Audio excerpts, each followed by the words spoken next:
Qashqadaryoda dahshatli avariya bo'ldi. Video. Haj mavsumi munosabati bilan Makka va Madina shaharlarida havo mudofaasi kuchaytirildi. Makrondan keyin kim? Fransiyada prezidentlik poygasi qizg'in ketmoqda. Tramp Eron bo'yicha eng sirli bayonotlardan birini berdi. Kelishuv ortida nima yashirin?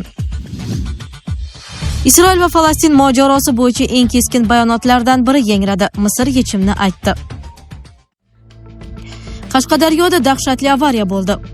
Qashqadaryo viloyatining Ko'ktala tumanida KAMAZ va yengil mashinalar o'rtasida yo'l transport hodisasi sodir bo'ldi. Bu haqda viloyat yo'l harakati xavfsizligi boshqarmasi xabar berdi. Ma'lum qilinishicha, joriy yilning 24-may kuni soat 14:20 larda Qarshi 7 tom yo'nalishi Zebra 150 avtomobil yo'lining 13-kilometrida Nexia 1, Nexia 2 va KAMAZ transport vositalari o'zaro to'qnashuv oqibatida yo'l transport hodisasi sodir bo'lgan. YTH ortida Nexia 2 avtomashinasining bir nafar yo'lovchisi tan jarohatlar bilan shifoxonaga yotqizilgan. Mazkur yo'l transport hodisasi Qashqadaryo viloyat ichki ishlar boshqarmasi, JXX, YXXB mas'ul xodimlari tomonidan qonuniy rasmiylashtirilgan. Haj mavsumi munosabati bilan Makka va Madina shaharlarida havo mudofaasi kuchaytirildi.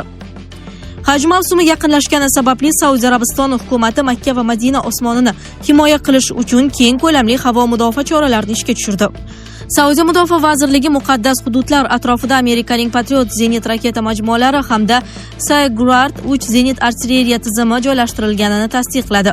Ma'lumotlarga ko'ra, tizimlar ayniqsa dronlar, qanotli raketalar va ballistik tahdidlarga qarshi doimiy jangovar shay holatga keltirilgan. Saudiya harbiylari haj vaqtida millionlab ziyoratchilar xavfsizligini ta'minlash eng ustuvor vazifa ekanini bildirgan. Patriot tizimi uzoq masofali raketa va ballistik tahdidlarni havoda urib tushirish uchun mo'ljallangan bo'lsa, Skyguard 3 past balandlikda uchuvchi dronlar va kichik havo obyektlariga qarshi ishlatiladi. Saudiya Arabistoni yaqin sharqdagi eng katta Patriot havo mudofaa tarmoqlaridan biriga ega hisoblanadi. So'nggi yillarda husiylar harakati tomonidan Saudiya hududlariga dron va raketa hujumlari bir necha bor amalga oshirilgani sababli Makka va Madina xavfsizligi Riyod uchun strategik masalaga aylangan. 2019-yilda ham haj mavsumida Patriot tizimlari Makka yaqiniga joylashtirilgan edi. Bu holat hayot sifatiga ta'sir qilyaptimi? Oilaviy hayotda zaiflik, stress va ishonchsizlik olib kelyaptimi? Vulkan erkak kuchi va ishonchining yangilangan manbai. Prostata bezi adenomasi, surunkali prostatitdan qutulishga yordam beruvchi ishonchli formula. Atigi 5-7 kun ichida natijasini sezasiz. O'zingizni yengil va ishonchli his eting. Vulkan, siz izlagan tabiiy yechim. Makrondan keyin kim? Fransiyada prezidentlik poygasi qizg'in ketmoqda. Fransiyaning sobiq bosh vaziri Gabriel Attal 2027-yilgi prezidentlik saylovlarida ishtirok etishini rasman e'lon qildi. Bu qaror markazchi siyosatchilar o'rtasidagi raqobatni yanada kuchaytirishi va ovozlarning bo'linib ketish xavfini oshirishi mumkin. Bu haqda Reuters xabar berdi. 37 yoshli Attal Emmanuel Macron davridagi eng taniqli siyosatchilardan biri hisoblanadi. Biroq tahlilchilarga ko'ra, uning Macronga juda o'xshash siyosiy qiyofasi saylovchilar qo'llovini cheklashi mumkin. Attal markazchi lagerdagi asosiy raqibi sobiq bosh vazir Edouard Philippe bilan keskin kurash olib boradi.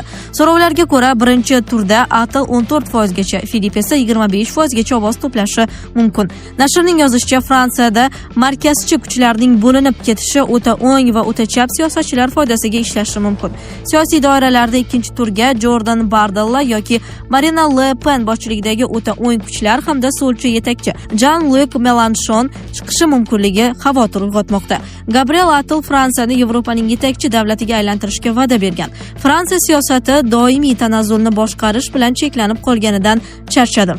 Men Fransiyani va fransuzlarni chin dildan sevganim uchun prezidentlikka nomzodimni qo'yaman degan u. Gabriel Attal koronavirus pandemiyasi davrida hukumat matbuot kotibi sifatida mashhurlikka erishgan.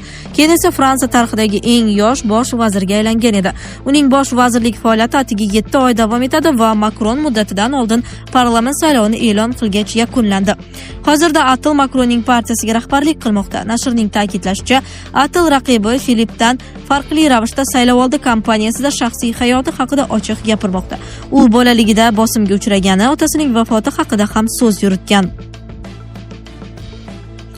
Tramp Eron bo'yicha eng sirli bayonotlardan birini berdi. Kelishuv ortida nima yashirin?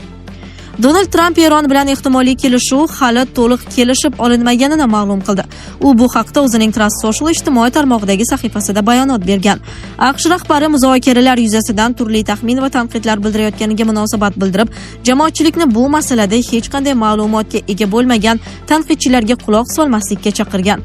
Eron bilan kelishuv tuzilsa, bu yaxshi va to'g'ri kelishuv bo'ladi. Bu Obama davridagi bitim kabi emas. O'sha kelishuv Eronga katta mablag' va yadroviy qurol sari ochiq yo'l bergan edi. Bizning kelishuvimiz buning aksi bo'ladi. Ammo hozircha uni hech kim ko'rmagan va u hali to'liq kelishib olinmagan deb yozgan Trump. Prezident shuningdek avvalgi AQSh ma'muriyatlaridan farqli ravishda yomon bitimlar tuzmasligini ta'kidlagan. Avvalroq New York Times nashri AQSh va Eron muzokaralar davomida Hormuz bo'g'ozini ochish bo'yicha prinsipial kelishuvga yaqinlashgani haqida xabar bergan edi. AQSh tomoni bo'g'oz orqali xalqaro yuk tashuvlarini tezkor ravishda qayta tiklashni talab qilayotgan bo'lsa, Eron sanksiyalarni bekor qilish, uzatilgan aktivlarni qaytarish va xavfsizlik kafolatlarini olishni talab qilmoqda. Isroil va Falastin mojarosi bo'yicha eng keskin bayonotlardan biri yangradi. Misr yechimni aytdi. Misr tashqi ishlar vaziri Badr Abdellati Isroil va Falastin mojarosi bo'yicha keskin bayonot berib, kuch ishlatish orqali haqiqiy xavfsizlik va barqarorlikka erishib bo'lmaydi dedi. Unga ko'ra, Yaqin Sharqdagi asosiy inqiroz ildizi aynan Falastin masalasining hal qilinmaganida yotibdi.